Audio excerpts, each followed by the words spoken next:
الحمد لله وكفى وسلام على عباده الذين اصطفى اما بعد فاعوذ بالله من الشيطان الرجيم بسم الله الرحمن الرحيم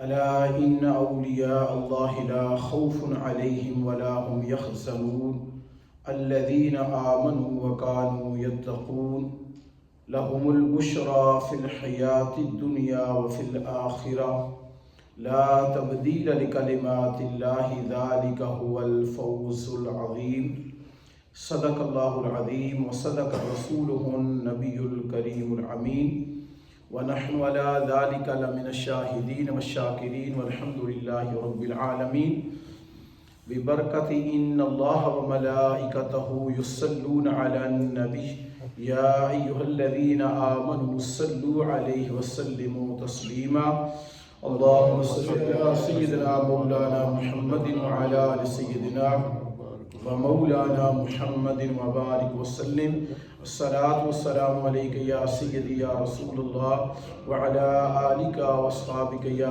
سیدی یا حبیب اللہ الصلاة والسلام علیک یا سیدی یا رسول اللہ وعلی آلک واصحابک یا سیدی یا خاتم النبیین مولا صلی وسلم دائما ابدا علی حبیبک خیر الخلق کلہم والحبیب الذی ترجى شفاعته لكل حول من الأهوال مقتحم فإن من جودك الدنيا وضرتها ومن علومك علم اللوح والقلم يا رب بالمصطفى بلغ ما قاصدنا واغفر لنا ما مضى يا واسع الكرم.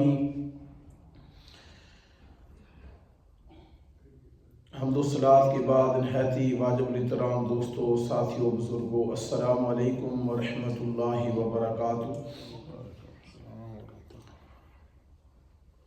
جمادی الاولیٰ کا مہینہ شروع ہو چکا ہے. اللہ تعالیٰ سے دعا ہے کہ اللہ تعالیٰ ہمیں رمضان شریف تک پہنچائے.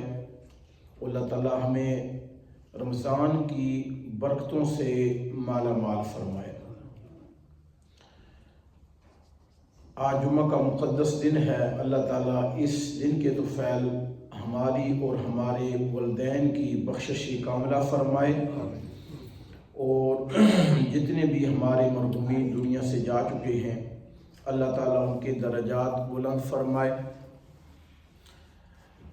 گزشتہ کچھ سالوں سے ہمارے جو جید علماء کرام ہیں وہ یکے بعد دیگرے ان کا وصال ہو رہا ہے. گزشتہ دنوں ہی مفتی اسلام حضرت علامہ مفتی سلیمان رضوی صاحب کا انتقال ہوا ہے. تو علماء کا دنیا سے اٹھ جانا یہ امت کے لیے ایک بہت بڑا سانحہ ہوتا ہے کہ اس طرح کے جو سکہ رجال ہوتے ہیں، جو عظیم لوگ ہوتے ہیں، انہیں تیار کرنے میں کئی صدیاں درکار ہوتی ہیں. تو اہل سنت سے گزشتہ 3-4 سالوں میں بڑے بڑے ہمارے جید علماء کرام آہستہ آہستہ اپنے رب کی جانب جا رہے ہیں. اللہ تعالیٰ ان کے درجات بلند فرمائے. تو اللہ تعالیٰ جتنے بھی ہمارے علماء کرام حیات و صحت والی سلامتی والی زندگی عطا فرمائے. اس سے پہلے بھی ہمارا گزشتہ جمعۃ المبارک کو حضور غوث اعظم رضوان اللہ تعالی مجمعین و رضی اللہ تعالی عنہ کے حوالے سے گفتگو ہوئی تھی، آپ کے نسب شریف کے حوالے سے. تو حضور غوث الورا ایک ہمہ جید شخصیت ہیں، عالمگیر شخصیت ہیں. یعنی آپ ایک ایسی شخصیت ہیں کہ جن پر جتنی گفتگو کی جائے وہ کم ہے. اور آپ کے حوالے سے ایک قصیدہ کی نسبت کی جاتی ہے کہ یہ قصیدہ غوثیہ جو ہے یہ حضور غوث الورا نے لکھا ہے. لیکن بعد ہمارے علماء کہتے ہیں کہ ابھی تک ہمارے پاس اس کی کوئی روایت نہیں ہے، لیکن اس قصیدے کے اندر خود حضور غوث اعظم نے اپنا نسب بھی بیان کیا ہے اور حضور سرور کائنات صلی اللہ علیہ وسلم کے ساتھ اپنا جو تعلق ہے اسے بھی بیان کیا ہے. اور یہ قصیدہ غوثیہ جو ہے یہ شعروں کی صورت میں ہے، شعروں کی صورت میں ہے۔ اور یہ بھی ہمیں معلوم ہونا چاہیے کہ شاعری جو ہے یہ اسلام کے اندر اچھی شاعری جائز ہے، اچھی شاعری کرنا یہ جائز ہے۔ خود حضور سرور کائنات صلی اللہ علیہ وسلم نے بھی ارشاد فرمایا کہ جو بعض شعر ہوتے ہیں ان من الشعر حکمہ، کہ بعض شعر جو ہیں وہ حکمت سے لبریز ہوتے ہیں۔ خود حضور سرور کائنات صلی اللہ علیہ وسلم نے شاعری نہیں فرمائی ہے، خود حضور سرور کائنات صلی اللہ علیہ وسلم نے شاعری نہیں کی ہے، لیکن آپ کے سامنے جب شعراء نے آپ کی مدح سرائی کی ہے تو آپ نے منع نہیں کیا ہے۔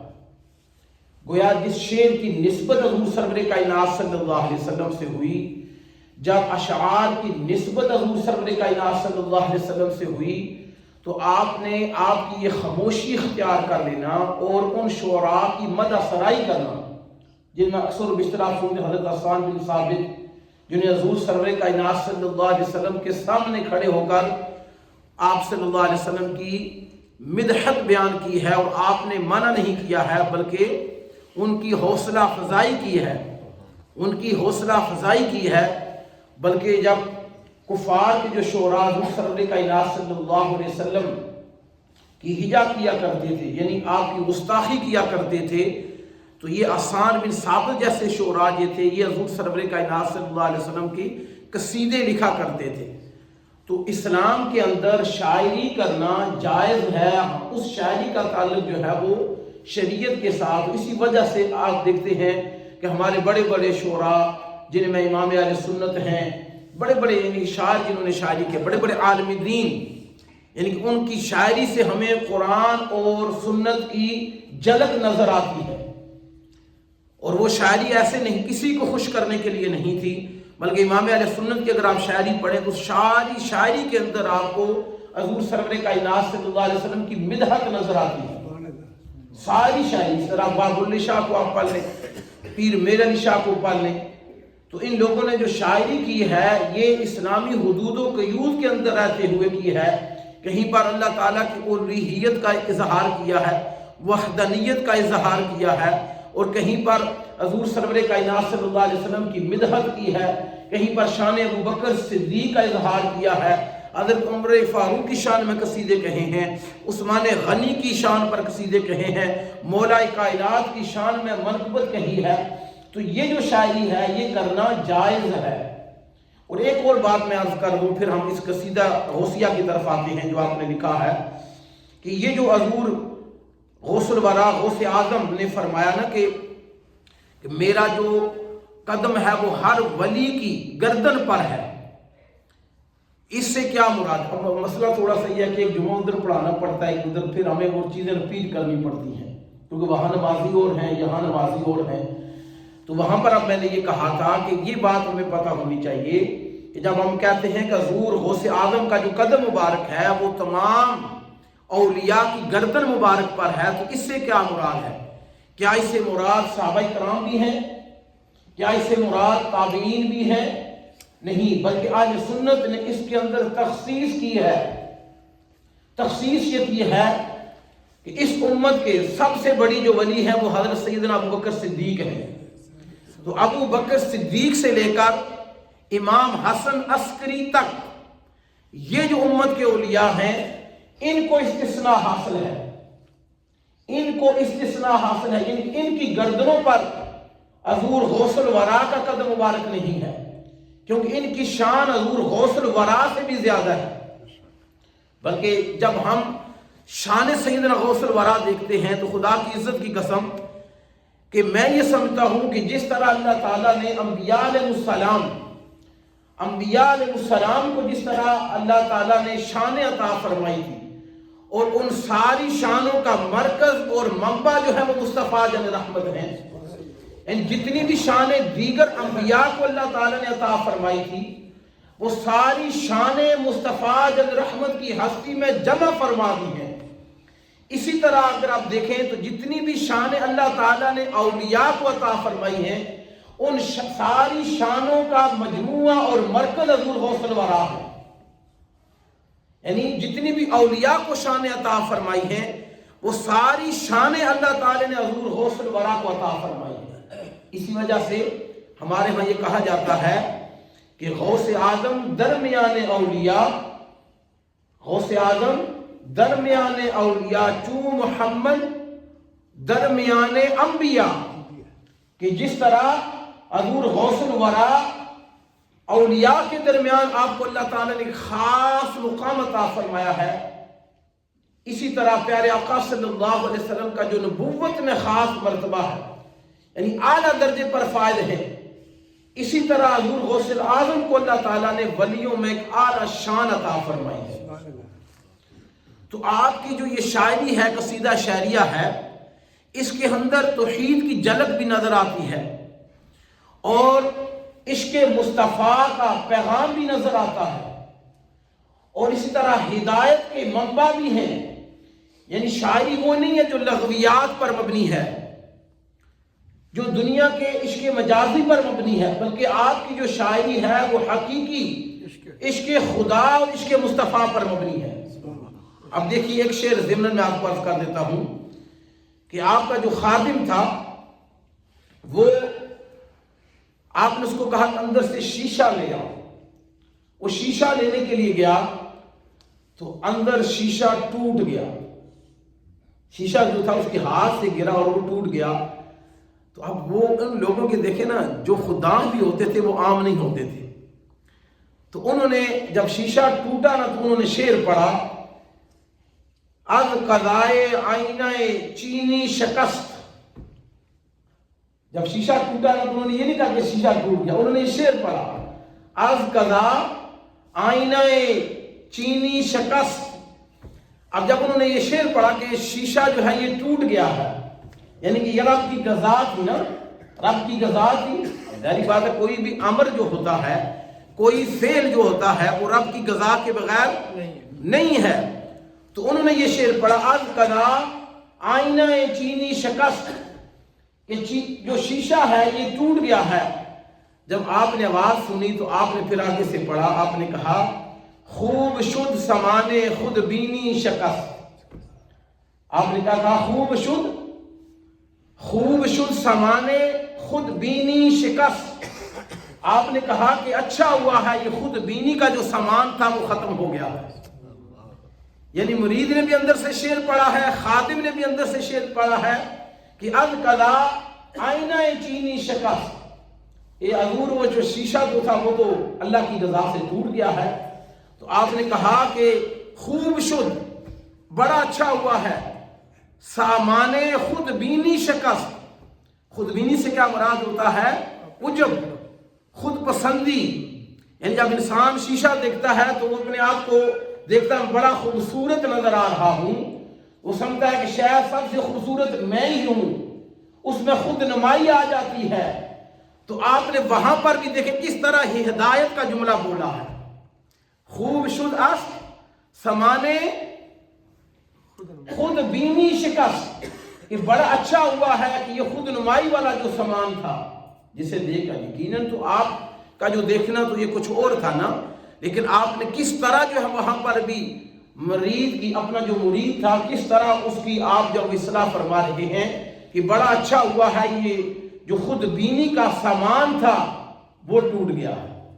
تو آپ نے ماشاءاللہ، کیونکہ آپ پرشین بھی تھے اور بعد میں آپ نے جو شاعری کی ہے یہ آپ نے عربی میں کی ہے، تو آپ کیونکہ فارسی نسل تھے نا، آپ ایران میں پیدا ہوئے تھے، ایران میں پیدا ہوئے تھے، یہاں سے ہجرت کر کے وہاں پر گئے ہیں، پھر وہاں ہی کے ہو کر رہ گئے ہیں، تو آپ کی جو شاعری ہے وہ ساری کیا ہے، وہ عربی میں ہے۔ اور آپ نے قصیدہ غوثیہ کے اندر یہ کہا ہے کہ مجھے اللہ تعالیٰ نے اپنی توحید کے جام بھر بھر کے پلائے، اتنے جام پلائے ہیں کہ میرا دل سیر ہو گیا ہے توحید الہی میں۔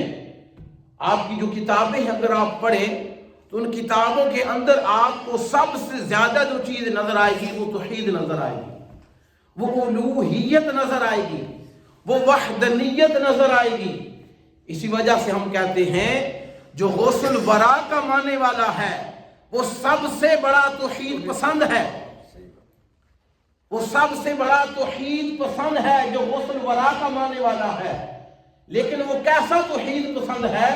وہ ایسا توحید پسند ہے کہ وہ خدائے وحدہ لا شریک کو اپنا الہ مانتا ہے، لیکن وہ توحید کی آڑ میں نہ انبیاء کی گستاخی کرتا ہے نہ اولیاء کی شان میں گستاخی کرتا ہے۔ اسے کہتے ہیں توحید پسند۔ حقیقی توحید پسند وہ ہے کہ جو اللہ کی توحید بھی کرتا ہے۔ لیکن اعلیٰ حضرت کی شاعری آپ اٹھا کر دیکھیں، عذور غسل ورا کی آپ قصیدہ غوثیہ اٹھا کر دیکھ لیں تو آپ کو ایک طرف تو اللہ تعالیٰ کی الوہیت کے جام نظر آئیں گے۔ آپ خود فرماتے ہیں کہ میرے رب نے مجھے توحید کے جام پلائے ہیں، تو ایک طرف آپ کو توحید نظر آئے گی، لیکن دوسری طرف خود غسل ورا خود کہتے ہیں کہ جو اللہ نے مجھے یہ مقام عطا فرمایا ہے، یہ مقام مجھے اپنے نانا جان کے نقش قدم پر چلنے کی وجہ سے عطا فرمایا۔ یعنی کہ بڑا دیکھیں کہ یہی مزاج ہے، اسی کو اعتدال کہتے ہیں، یہی اہل سنت کا طریق ہے۔ اہل سنت کا طریق یہ ہے کہ ہم خدائے وحدہ لا شریک کے بارے میں کہتے ہیں کہ اس کا کوئی ہم کف نہیں ہے، ہم سر نہیں ہے، کوئی اس کا برابری کرنے والا نہیں ہے۔ یعنی وہ خدائے بزرگ و برتر اس ساری کائنات کا پالنے والا ہے، اس ساری کائنات کو مرض وجود میں علانے والا ہے۔ یعنی ہم تو یوں کہتے ہیں ہمارا خدا تو وہ ہے جس نے مصطفیٰ کو پیدا کیا، ہمارا خدا تو خود پیدا ہونے سے پاک ہے، اور وہ خدا ہے جس نے ہمارے نبی مصطفیٰ کو پیدا کیا۔ اور پھر حضور سرور کائنات صلی اللہ علیہ وسلم کی شان مخلوق میں وراء الورا ہے۔ تو اہل سنت کا طریق یہ ہے کہ ہم توحید کی آڑ میں انبیاء کی گستاخی نہیں کرتے ہیں، اولیاء کی شان میں گستاخی نہیں کرتے ہیں، اور یہی اعتدال ہے، یہی معتدل راستہ ہے کہ آپ توحید کی آڑ میں انبیاء کی گستاخی نہ کرو، اور نہ ہی جو بتوں کے بارے میں آیات تھی، کبھی بھی آپ کو جو اہل سنت کے محراب ہیں وہاں سے آپ کو یہ نہیں ملے گا کہ جو بتوں کی آیات تھی وہ کیا ہم کر رہے ہیں آج لوگ، وہ ولیوں پر چسپا کر رہے ہیں، وہ ولیوں پر چسپا کر رہے ہیں۔ تو حضور غسل ورا کا یہ قصیدہ فرماتے فَلَوْ أَلْقَيْتُ سِرِّي فِي بِحَارٍ لَسَارَ الْكُلُّ غَوْرًا فِي الزَّوَالِ۔ آپ نے کیونکہ عشق محبت، عشق الہی کے جام پیے ہیں، اب اس درجے پر فائز تھے، اب آپ کیا کہہ رہے ہیں؟ فَلَوْ أَلْقَيْتُ سِرِّي فِي الْبِحَارِ، کہتے ہیں میں اگر اپنا راز دریاؤں پر کھول دوں تو دریاؤں کا پانی جذب ہو جائے۔ غوث الورا کہتے ہیں اگر میں اپنا راز دریاؤں پر کھول دوں، منکشف کر دوں تو دریاؤں کا جو پانی ہے وہ جذب ہو جائے۔ اللہ اکبر۔ لَسَارَ الْكُلُّ غَوْرًا فِي الزَّوَالِ، یعنی دریاؤں پر زوال آ جائے۔ اب دیکھیے نا، آپ نے یہ باتیں جو ہیں یہ شریعت سے باہر نہیں ہیں، ان کو سمجھیے، ان کو آپ کو سمجھ اس وجہ سے آئے گی کہ اگر آپ ادب والے لوگوں کے پاس بیٹھیں، اب وہاں جان لو کہ شرک ہو گیا، یہ غوث اعظم نے کیا کہا کہ میں سارے دریاؤں کو خشک کر دوں؟ تو خشک تو رب کر سکتا ہے۔ ہم نے کہا تم نے توحید پڑھی کہاں سے ہے، تمہیں توحید کا پتہ ہی نہیں ہے۔ ارے دیکھیے نا، جب حضرت عمر فاروق کو یہ کہا گیا تھا کہ دریائے نیل کے بارے میں لوگوں کا عقیدہ یہ ہے کہ وہ ہر سال وہاں پر ایک نوجوان بچی کو ذبح کرتے ہیں دریائے نیل کے اندر، سنیو یہ سنو تاکہ تمہارا عقیدہ مضبوط ہو۔ دیکھیے نا، یہ بات غوث الورا نے ویسے کہہ دی ہے نہیں۔ جب حضور فاروق اعظم کو کہا گیا کہ دریائے نیل کے اندر ہر سال ایک بچی کا خون بہایا جاتا ہے، پھر دریائے نیل چلتا ہے، تو آپ کیا فرماتے ہیں؟ تو آپ نے فرمایا یہ کیسے ہو سکتا ہے کہ کسی کی جان لے لی جائے؟ آپ نے پھر رکا لکھا تھا، رکا کس کو لکھا تھا؟ دریائے نیل کو لکھا تھا، دریائے نیل کو یہ رکا لکھا تھا آپ نے کہ اگر تو اپنی مرضی سے چلتا ہے تو ہمیں تمہارے پانی کی ضرورت نہیں ہے۔ اگر تو اپنی مرضی سے چلتا ہے، ہم لڑکی نہیں بہائیں گے، کسی انسانی خون کا ضیاع نہیں کریں گے، اگر تو اپنی مرضی سے چلتا ہے، لیکن اگر تو خدائے بزرگوں برتر کی مرضی سے چلتا ہے تو عمر تمہیں حکم دیتا ہے کہ تو اپنی روانی کو جاری رکھ، اپنی روانی کو جاری رکھ۔ تو اس نے اپنی روانی کو جاری رکھا تھا یا نہیں رکھا تھا؟ تو دریائے نیل کیا، خدا کی عزت کی قسم، جب کسی ولی کا حکم جہاں پر بھی آ جاتا ہے وہ دریا بڑے بڑے سمندر جو ہیں وہ ولیوں کے تابع ہو جاتے ہیں۔ اسی وجہ سے غوث اعظم نے کہا فَلَوْ أَلْقَيْتُ سِرِّي فِي الْبِحَارِ، اگر میں اپنے راز منکشف کر دوں، اگر میں راز سمندر پر کھول دوں، دریاؤں پر کھول دوں تو دریا کا پانی جذب ہو جائے گا۔ اللہ اکبر۔ اگلا سنیے وَلَوْ أَلْقَيْتُ، اب یہی تو مسئلہ، ہم سنی آتے نہیں ہیں، جب کوئی پوسٹ کرتا ہے نہ ہمارے پاس جواب ہوتا ہے نہ ہمارے پاس جواب ہوتا ہے، ہم کہتے ہیں جی وہ امام صاحب فلان نے یہ کہا تھا، فلان جو ہے وہ یہ کہہ رہا ہے ولیوں کے بارے میں۔ یہ سنیں نا، آپ اگلے شعر میں سنیے وَلَوْ أَلْقَيْتُ سِرِّي فِي جِبَالٍ، آپ نے فرمایا اگر میں کیا کروں، اپنا راز کیا ہے، یعنی جو مومن کا دل ہوتا ہے نا یہ نور الہی کا متجلہ ہوتا ہے،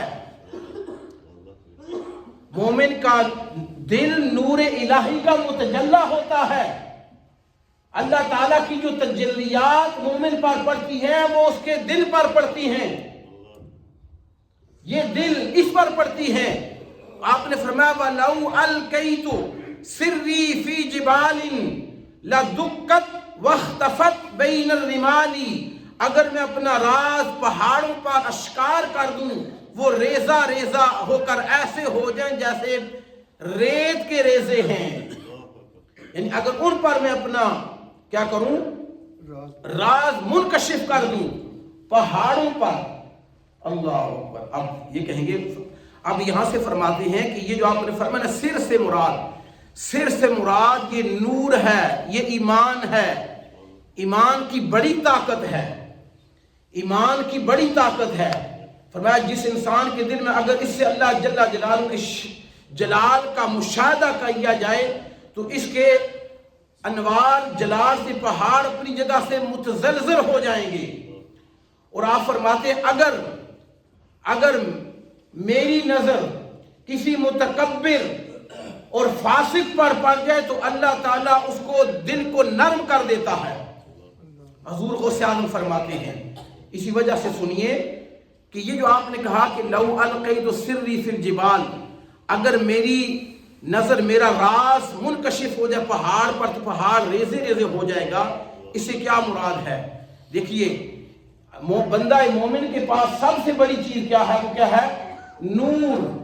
نور ایمان، جس پر اللہ تعالیٰ متجلہ ہوتا ہے۔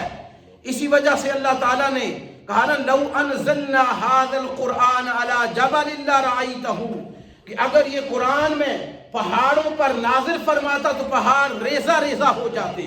ارے انسان تو اپنے اوپر کتنا فخر کرنا چاہیے تجھے، بالخصوص بندہ مومن کو، کہ اگر یہ قرآن، یہ اللہ تعالیٰ کی کتاب یہ پہاڑ پر نازل ہوتی تو پہاڑ ریزے ریزے ہو جاتا ہے۔ لیکن آج بندہ مومن کے ایک مسلمان کے بچے نے سارے قرآن کو اپنے سینے میں سمویا ہوا ہے۔ اس وجہ سے سمویا ہوا ہے کہ اللہ تعالیٰ کی تجلیات کا مرکز کیا ہے؟ وہ انسان کا دل ہوتا ہے، انسان کا دل ہوتا ہے۔ تو اسی وجہ سے کہا گیا کہ حضور سرور کائنات صلی اللہ علیہ وسلم نے فرمایا کہ جو انسان کا ایمان ہے نا، جو انسان کا جو دل ہے، جس دل پر اللہ تعالیٰ کی انوار تجلیات پڑتی ہیں، یہ اتنا پاورفل ہوتا ہے کہ اگر صحیح طرح اس پر اللہ تعالیٰ، اب دیکھیے اللہ تعالیٰ کی جو تجلیات ہیں نا یہ اتنی زیادہ ہیں کہ موسیٰ علیہ السلام کے بارے میں آپ نے پڑھا ہے، جب موسیٰ علیہ السلام پر اللہ تعالیٰ کی تجلی کا ظہور ہوا تو آپ علیہ السلام جو تھے وہ گر پڑے تھے۔ اب اللہ تعالیٰ کی تجلیات جو ہے وہ اس امت پر کیسے پڑ رہی ہے، یہ امت کیسے برداشت کر رہی ہے؟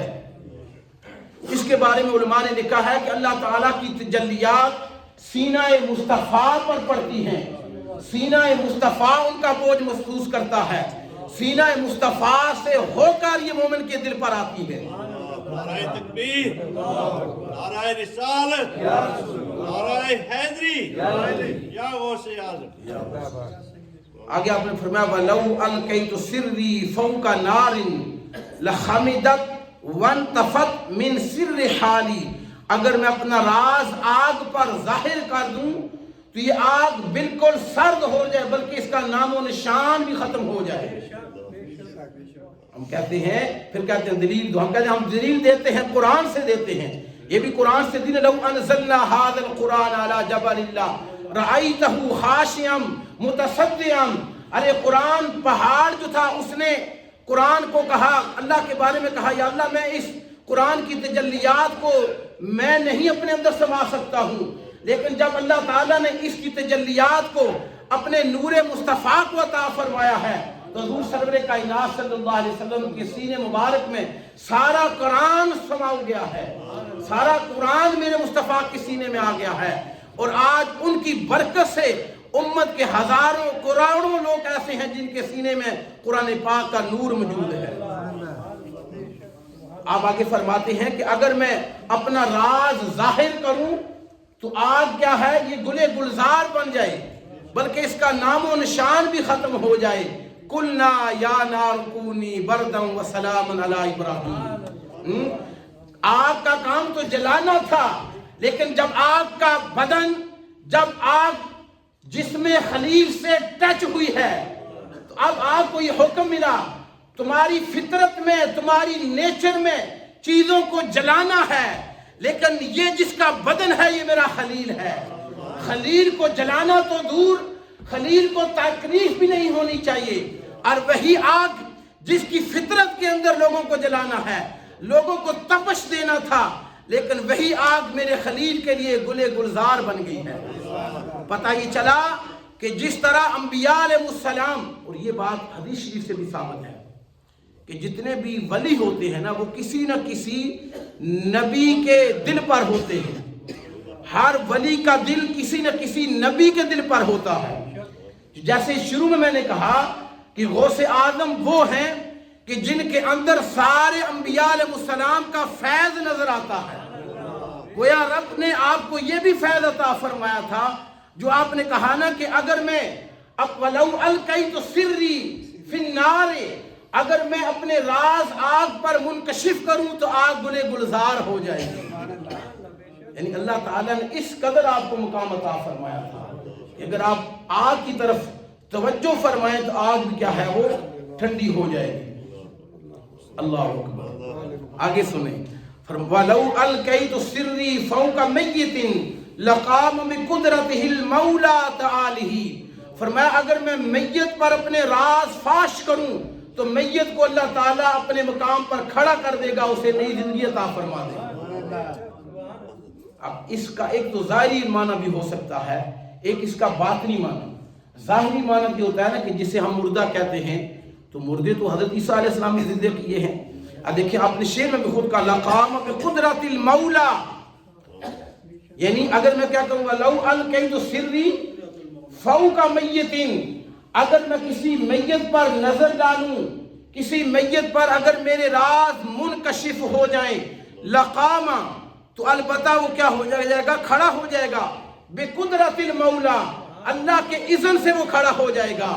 ہم یہ کہتے ہیں اگر تو ولیوں پر اعتراض کرتا ہے تو دیکھ عیسیٰ علیہ السلام کا معجزہ، عیسیٰ علیہ السلام کے پاس جب مردہ لایا گیا ہے تو آپ نے کہا قم باذن اللہ، اللہ کے حکم سے کھڑا ہو جا۔ ارے ہم سنیوں کا یہ دعویٰ ہے حیات تو اللہ دیتا ہے، لیکن جسے چاہے اپنے بندوں کے ہاتھ سے اسے زندگی عطا فرماتا ہے۔ آپ ایک اس کا ظاہری معنی ہے، ایک دوسرا اس کا باطنی معنی یہ ہے کہ انسان کا دل بھی مردہ ہو جاتا ہے۔ تو آپ نے سنا غوث اعظم کی بارگاہ میں بڑے بڑے لوگ فاسق فسق و فجور والے آتے تھے، جب ان پر نظر ڈالتے تھے تو اللہ تعالیٰ ان کے دلوں کو نور عطا فرماتا تھا۔ یہی آپ کی سب سے بڑی کرامت تھی کہ جو بھی فاسق و فاجر آپ کی مجلس میں جاتا تھا آپ اس کی طرف توجہ فرماتے تھے، وہ پھر کیا ہوتا تھا، وہ اللہ کا ولی بن کر اٹھتا تھا، وہ اللہ کا ولی بن کر اٹھتا تھا۔ اب وہ کاش وہ جو ساتھی نہیں تھے، شروع میں نے ایک شعر پڑھا ہے جو ساتھیوں کو میں لذت کے لیے، ذوق کے لیے پھر دوبارہ پڑھ دیتا ہوں کہ حضور غوث الورا کا خادم تھا، تو خادم کو آپ نے کہا کہ اندر سے شیشہ لے آؤ، تو وہ شیشہ لینے گیا تو وہ شیشہ ٹوٹ گیا، شیشہ ٹوٹ گیا تو اس نے اندر سے شعر پڑھا، شیشہ ٹوٹ گیا تو اس نے کیا شعر پڑھا، اس نے کہا کہ القضائے آئینہ چینی شکست، کہ جو شیشہ تھا یہ قدرت قضائے الہی سے، یعنی کہ رب کی منشا تھی، یہ ٹوٹ گیا ہے۔ کوئی بھی امر ہوتا ہے تو اللہ کے اذن کے بغیر نہیں ہوتا ہے۔ تو خادم نے جب یہ شعر پڑھا تو آپ نے بڑا خوبصورت جواب دیا، خوب شد سمانے خود بینی شکست، یہ بڑا اچھا ہوا ہے، یہ شیشہ ہمیں خود نمائی میں مبتلا کرتا ہے، ہمیں یہ خود نمائی میں، یہ شیشہ دیکھتے ہیں انسان کہتا ہے میں بڑا خوبصورت ہوں۔ یعنی آپ کا شعری ذوق بھی دیکھیں عربی کے اندر یا فارسی کے اندر، تو اللہ تعالیٰ نے یہ ذوق بھی آپ کو کمال درجے کا عطا فرمایا تھا۔ تو اگلے شعر میں آپ فرماتے ہیں، اگلے شعر کے اندر آپ فرماتے ہیں وَمَا مِنْهَا شُهُورًا أَوْ دُحُورًا تَمُرُّ وَتَنْقَضِي إِلَىٰ تَعَالِي، کہ جتنے بھی زمانے ہیں چاہے وہ گزر چکے ہیں، شہور اشار کی جمع ہے، دہور یہ دہر کی جمع ہے، فرمایا جتنے زمانے جو گزر چکے ہیں، جو آنے والے ہیں، اللہ تعالیٰ نے میرے آنے سے پہلے وہ زمانے میری روح کو پیش کیے تھے، میری روح کے سامنے اللہ تعالیٰ نے وہ زمانے رکھے تھے۔ اصل یہ جو ذوق ہوتا ہے نا، یہ اسی کو باقتا ہے کہ جو انسان جو ہے وہ حضور غوث اعظم سے محبت کرے، ولیوں سے محبت کرے۔ آگیا فرماتے مریدی ہم وتم وشتا وغنی وافعل ما تشاء فالاسم حالی، ہے میرے مرید عاشق الہی سے سرشار ہو کر خوش رہ، نہ ڈر ہو جا، بے باک ہو جا اور خوشی کے گیت گا، اس وجہ سے کہ ما تشاء فالاسم عالی، کہ جو چاہے میرا نام بلند کرے، جو میرا نام بلند کرنے والا ہے وہ نہ ڈر ہوگا، وہ بے باک ہوگا۔ کیوں؟ فرمایا کہ جو میرا نام بلند کرنے والا ہے وہ میرا نہیں، وہ حقیقتاً خدا کی محبت سے سرشار ہو جاتا ہے، اور جس کا دل خدا کی محبت سے سرشار ہو جائے وہ نہ ڈر ہو جاتا ہے، وہ بے باک ہو جاتا ہے، وہ کسی کے سامنے سر کو نگو نہیں کرتا ہے، اگر وہ سر کو نگو کرتا ہے تو وہ خدا کے سامنے کرتا ہے۔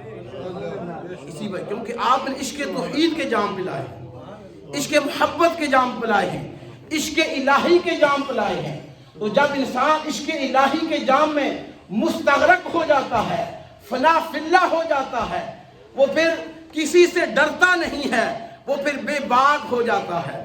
آپ نے جہاں پر بڑی خوبصورت جو ہے وہ اس شعر کے اندر آپ نے اپنے مریدوں کو جو اسباق دیے ہیں، آپ نے کہا اپنے مریدوں کو یہاں پر آپ نے 5 سبق دیے ہیں، ایک عرفان کا، دوسرا ہم یعنی کہ سرشار عشق، یعنی اللہ تعالیٰ کے عشق کے اندر ہوتا لگانا، یعنی اللہ تعالیٰ کی ذات میں اپنے آپ کو فنا کر دینا۔ دوسرا آپ نے طیب پاکیزگی، یہ جو کہا نا وطب، تو پاکیزگی اور طہارت، ایک ہوتی ہے ظاہری پاکیزگی، ایک ہوتی ہے روح کی پاکیزگی۔ تو روح کی پاکیزگی جو ہے یہ کیسے ہوتی ہے؟ یہ یاد الہی سے ہوتی ہے۔ اس کے بعد فرمایا کہ شخص اللہ کی رضا پر اس قدر کار بند ہو جانا کہ اس کا جام جھلکنے لگے، یعنی جب تو متواتر شریعت مصطفی پر کار بند ہو جائے گا تو پھر تو رب کی رضا پر راضی رہنا شروع ہو جائے گا۔ آج ہم رب کی رضا پر راضی نہیں رہتے ہیں، تھوڑا سا معاملہ ہو جب پریشان ہو جاتے ہیں۔ آپ نے فرمایا جب تو عشق الہی کے جام پیے گا، جب تو حضور سرور کائنات صلی اللہ علیہ وسلم کی شریعت کا کار بند ہو جائے گا، آگے چل کر آپ خود فرماتے ہیں غنا فرماتے ہیں آپ جب تو یہ سارے کام کرے گا تو اللہ تعالیٰ تمہیں دنیا سے غنی فرما دے گا، دنیا سے بے نیاز فرما دے گا، پھر تجھے کوئی پرواہ نہیں ہوگی۔ اس کے بعد فرماتے ہیں آپ سے یہ کہا گیا، آپ کی خدمت میں یہ عرض کیا گیا کہ آپ کی مرید سے کیا مراد ہے؟ جو کہا نا مریدی لا تخف، ہے میرے مرید خوف نہ کر، اس مرید سے کیا مراد ہے؟ آپ فرمائے اس پر آپ نے فرمایا میرا مرید وہ ہے جو میری زندگی یا وفات کے بعد مجھ سے مخلصانہ محبت ارادت رکھے، خاص مرید ہو یا عام مرید ہو، یعنی جو میری زندگی میں یا میری زندگی سے بعد حضور غوث الورا سے جو محبت رکھتا ہے، جو مودت رکھتا ہے، اس کا فائدہ کیا ہے کہ حدیث شریف میں آتا ہے لو ان عبدین تحابا، یہ حدیث شریف میں آتا ہے کہ جب دو محبت کرنے والے قیامت والے دن رب کی بارگاہ میں آئیں گے تو اول فی المشرق و آخر فی المغرب، ایک مشرق میں رہتا تھا دوسرا مغرب میں رہتا تھا، جب ان دونوں کو گٹھا کیا جائے گا ایک کہے گا یا اللہ مجھے یہاں پر کیوں لایا ہے؟ فرمایا اس وجہ سے لایا ہوں کہ جس کا ذکر تیری زبان ساری زندگی کرتی رہی ہے، آج اسے ملانے کا وقت آ گیا، آج اسے ملانے کا وقت آ گیا ہے۔ تو ہم نے حضور غوث الورا کا زمانہ نہیں دیکھا ہے، لیکن ہمارے ممبر و محراب سے، ہمارے رتبے لسان سے ہر وقت حضور غوث الورا کا ذکر جاری رہتا ہے، اور ہمارا یہ قوی ایمان ہے کہ قیامت والے دن اگر ہمارے پلڑے میں نیکیاں کم ہوں گی تو حضور غوث الورا کی شفاعت ہمیں نصیب ہوگی۔ آپ نے فرمایا کہ لم یکن مریدی جیدا فانا جید، ہے میرے مرید اگر تو جید نہیں بھی ہے تو میں تو جید ہوں نا، میں تو جید ہوں نا۔ فرماتے ہیں کہ اگر تیرا ہے، اگر مریض تیرا دل اگر صاف نہیں ہے، آلودہ ہے گناہوں سے، تو میں اس کو جید اور صاف بنا دوں گا، ایسے بنا دوں گا جیسے دریا کی موج سے ناپاکی دور ہوتی ہے، ایسے میرے ذکر سے اللہ تعالیٰ تیرے گناہوں کو دور فرما دے گا۔ یعنی جب انسان دریا میں پانی میں جاتا ہے نا تو وہ پاکیزگی حاصل کرتا ہے۔ اس طرح فرما دے اگر تو میرا ذکر کرے گا، میرے ساتھ نسبت قائم کرے گا، میرے ساتھ اپنا تعلق قائم کرے گا، تو اللہ تعالیٰ جو گناہوں کی آلودگی ہے وہ تیرے دل سے دور فرما دے گا۔ آگے فرما دے انی لمن اراد لی ضامن وان کان علی سریرۃ غیر صالحین، میں اس شخص کا ضامن ہوں جو مجھ سے ارادت رکھتا ہے اگرچہ اس کے اخلاق ناشائستہ بھی کیوں نہ ہوں، میری ارادت کے ساتھ اس کے اخلاق ذمیمہ بلند ہو جائیں گے، یعنی جب میرے ساتھ تعلق قائم کر لے گا تو اگر پہلے گنہگار تھا اب اللہ کا نیک بندہ بن جائے گا۔ اب آگے جا کر فرماتے ہیں، آپ فرماتے ہیں جو میرا مرید ہے نا، میرا مرید کبھی بھی شریعت کے خلاف کام نہیں کر سکتا۔ اب یہ جو آپ نے بات کی دیکھیے، حضور سرور کائنات صلی اللہ علیہ وسلم نے ایک موقع پر حضرت عثمان غنی کو کیا کہا تھا؟ اب یہ جو آپ نے کہا نا مرید لا تخف، اس کا یہ معنی نہیں ہے کہ ہم حضور غوث الورا کے مرید ہو گئے تو ہم جو چاہے کرتے پھریں، نہیں، جو حقیقی حضور غوث الورا سے محبت کرنے والا ہے وہ پھر ایک قدم بھی شریعت مصطفی سے انحراف نہیں ہوتا ہے، اس کا ہر قدم شریعت مصطفی کے تابع ہوتا ہے۔ اور خود آگے جا کر آپ نے کہا ہے کہ میرا مرید ہی وہی ہے جو کامل و اکمل طریقے سے شریعت مصطفی کا پیروکار ہو۔ تو حضور سرور کائنات صلی اللہ علیہ وسلم نے حضور عثمان غنی کو کہا تھا عثمان آج جو تو نے چندہ دیا ہے، آج کے بعد جو کچھ بھی تو کرے گا اس سے تمہارا رب تم سے نہیں پوچھے گا۔ معنی یہ ہے کہ اب عثمان ایسے مقام پر فائز ہو گیا ہے کہ عثمان سے ہمیشہ کے لیے نیکی سرزد ہوگی، گناہ اس کے قریب نہیں جائے گا۔ تو یہاں معنی یہ ہے کہ جب تو انہیں غوث الورا کا پٹا اپنے گلے میں باندھ لیا ہے، اب تو ایسا مرید صادق بن جا کہ نیکی تو تیرے پاس آئے لیکن بدی تیرے پاس آنے کا نام بھی نہ لے۔ یعنی اس کا معنی یہ ہے کہ شریعت کے تابع ہو جا، اب شریعت کا تابع ہو جائے گا تو پھر آپ فرماتے ہیں کہ تو میرا خالص کیا ہے؟ آپ آگے فرمانا مریدی لا تخف اللہ ربی، ہے مریدی تو ڈر نہیں، اللہ ہمارا رب ہے، جس کا تو کلمہ پڑھتا ہے وہ تمہارا بھی رب ہے۔ آتانی رفاتن نلت المنالی، کہ وہ مجھے رفتیں اس نے جو عطا کی ہیں جس سے میں نے اپنی مطلوبہ آرزو کو پورا کر لیا ہے، یعنی اتنا اس نے مجھے مقام عطا فرمایا ہے۔ تو یہ بھی آپ کی تشفی ہے۔ اللہ تعالیٰ اگر ہم گمراہی سے بچتے رہیں گے تو انشاءاللہ ان اکابرین کی نسبتوں سے اللہ تعالیٰ ہمیں حشر والا جو دن ہے وہ اللہ تعالیٰ ہمارے لیے آسان فرمائے۔ دیکھیں میں نے شروع میں بھی کہا، آپ لوگ لیٹ آتے ہیں، اہل سنت کا منہج کیا ہے؟ اہل سنت کا منہج دیکھیں، حضور غوث الورا کی جتنی بھی تعلیمات پڑھیں تو اس میں آپ کو زیادہ الوہیت، وحدانیت، دا وننس آف اللہ نظر آئے گی، اللہ کی توحید نظر آئے گی۔ تو اہل سنت کا منہج یہ ہے کہ جہاں پر ہم اللہ کی توحید بیان کرتے ہیں وہاں پر ہم انبیاء علیہ السلام اور اولیاء کرام کا ذکر کرتے ہیں، یعنی کہ اللہ کی توحید سے یہ مراد نہیں ہے کہ آپ اللہ کی توحید کرو اور انبیاء کے گستاخ بن جاؤ، اللہ کی توحید کرو اور ولیوں کے گستاخ بن جاؤ، نہیں۔ اہل سنت کا یہ مزاج ہے کہ جہاں پر ہم اپنی ہر چیز کا خالق و مالک اللہ کو سمجھتے ہیں، and we believe all worship belong to Almighty Allah. Our sajda, our ruku is belong to Almighty Allah. Allah is our creator, Allah is our sustainer. He created everything, and all the rest of makhlukat is hadis.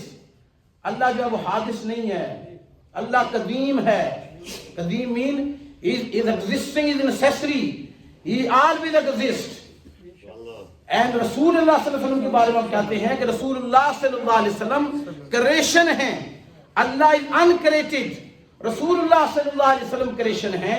تو جب آپ یہ بات کرتے ہیں تو اس سے معنی یہ ہوتا ہے کہ اہل سنت کا منہج یہ ہے کہ ہم توحید کی آڑ میں انبیاء اور شان اولیاء کی گستاخی نہیں کرتے ہیں۔ جیسے کل میں نے ایک پوسٹ پڑھی، اس ساتھی نے لکھا ہوا ہے جی لیکن جی ماں کے پیٹ میں بچے کی حفاظت جو ہے وہ رب کرتا ہے، جیسے ہی ماں کے پیٹ سے باہر آتا ہے تو ہم اسے دم درود کے لیے لے جاتے ہیں، دم درود کے لیے۔ تو میں نے اسے آگے لکھا، میں نے کہا مجھے یہ بتائیں کہ اگر آپ کا بچہ پیدا ہوا ہے تو کیا تمہارا یہ بلیو ہے؟ ہم تو کہتے ہیں رب قادر ہے، ہر چیز پر قادر ہے، تو ماں کے پیٹ میں وہ خوراک کہاں سے لے رہا تھا؟ ماں سے لے رہا تھا نا۔ اگر رب چاہتا تو ماں کے کنیکشن کے بغیر بھی اسے خوراک دے سکتا تھا، اور دی بھی ہے، دی ہے۔ ہم تو اس رب کو مانتے ہیں، تو اس رب کی بات کرتا ہے جو صرف ماں کے پیٹ میں خوراک دیتا ہے۔ ہم کہتے ہیں ماں کے پیٹ کے بغیر بھی وہ اگر چاہے تو کسی کو خوراک دے سکتا ہے، اس کنیکشن کے بغیر بھی وہ چاہے تو خوراک دے سکتا ہے۔